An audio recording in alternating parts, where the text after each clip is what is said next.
Hi YouTube, this is the Duchess. I'm on my way into the salon and I just want to do a quick video on clients and I guess just clients and the stuff they put us through as stylists.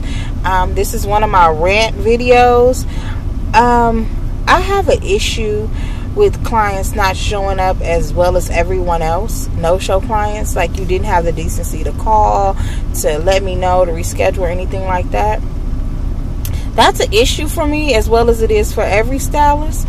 But I will say this, I'd rather for you to book an appointment and not show up than for you to book an appointment and show up with buffoonery. Like when I say buffoonery, that means, oh, I didn't know it would cost that much, I'm $20–40 short, or oh, I don't have all the money, can I pay you on Tuesday when I get paid? What's some other ones they use?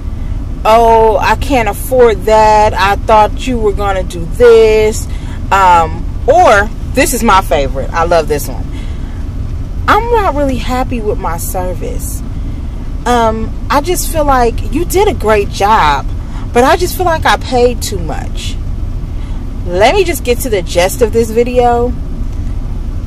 When you come in and get your hair done and I give you all of me as well as any other stylist, all of me, as in I'm going to take my time, I'm going to make sure my scheduling is right so you can have the one-on-one attention that you need to provide you the correct service. For you to say I feel like I paid too much, it's kind of like a slap in the face, because stylists, we don't get benefits, we don't have days off, we don't get sick pay. So for you to say I don't feel like my service is worth what you charge me, then I feel like I said, that's a slap in the face, because a lot of the times we don't feel like what you're getting, you should be charged more for what you're getting. But because we all understand it's a recession, we have lowered our prices. So I can't go any lower than the discount I'm giving you. Some clients want us to go discount on top of a discount. And my advice to stylists is, don't do that. Like I said on my last video, get what you feel you're worth. If you feel your service is worth $95, by all means, get that. Now, don't get me wrong, because every stylist is not for everybody, but at the end of the day, it's business. You didn't like what that person did to your hair or how it came out, that's fine, but you need to pay them for their time and their services and never book again. Don't go on media sites and review sites and defame this stylist character and keep her from him or her from possibly getting future clients because your experience with them wasn't the same. It might not be the same for that next person. We cannot please everybody. That's why it's over 1 million stylists. In a 1 block radius, you can find at least 6 salons in any neighborhood.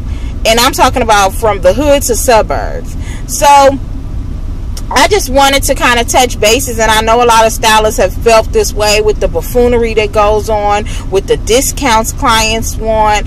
And I mean, we're not going to sacrifice our bills just like you wouldn't sacrifice your bills for a discount, 100% discount. Now, if the service is wrong on every aspect, it wasn't right, I feel like we should accommodate them and try and at least rectify the problem, because that's good customer service.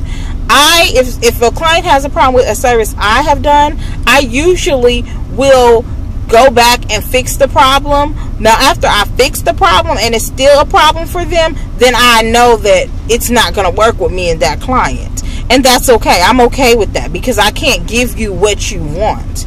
And that's what we all need to see. All money ain't good money. And a lot of these clients, we can feel when you sit in a chair that this is going to be a hard one.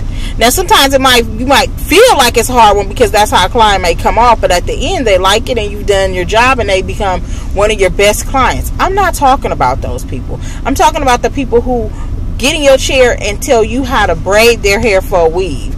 They get in your chair and they tell you what flat irons to use to curl their hair, or they pull up YouTube videos that they seen that somebody else did. We are all artists. Everybody sees it different. We all take stuff from YouTube, classes, whatever, and put our own spin on it. That's what makes it different. That's what makes my hair look different from the Queen of Weave's hair, and her hair look different from anybody's weave. We put our own spin on it. We make it our own. So if you have a problem that it does not look exact like the stylist that you were looking at on YouTube or a magazine or whatever the case may be, you need to go to that stylist, because they can provide what you want, because you're looking at their picture expecting somebody to do it exactly the way they did it. Now you can do it close or you can do it exact. But if a person has a certain their mind frame set on a certain style, they're gonna push that issue that they want their hair exactly like that stylist has done, and that's not always the case. So I'm running late into work on this tangent of mine, because I'm just kind of like fed up with the way that clients do us, and I just feel like this is something we love, and yeah, if we had to, we would do it for free. But this is not a job. This is not a hobby. This is not a job I just do on the side. This is like my full-time career. It's an investment in myself. So I just want everybody to take that into mind when they're booking appointments with people, when they're making a stylist feel like they're not doing, just giving them a hard time. Just think about what we go through on a day-to-day basis. You know, try and be more considerate. And if you don't like your hair, the time to address it is when you're in the chair, because that time has been booked for you. So my advice to clients is address it while you're in the chair. That's your time. That time has been booked for you, and nobody else can say anything. That time you're in my chair, you have my undivided attention as well as any other stylist. Address it then. Don't go home and call me 3 days later and say, oh, it's not really working. I can't do anything, because from the time you left my chair to those 3 days, I don't know what you did. So my thing is just address anything or any complications you're having with your stylist right then and there. And my other advice is to stylists is, if you go over and beyond to please a client and they go online and they defame you as a stylist and say you did this and all that kind of stuff, don't take it personal, because you can't please everybody. Keep doing you, improve your skills, work on you, and that's all you can do.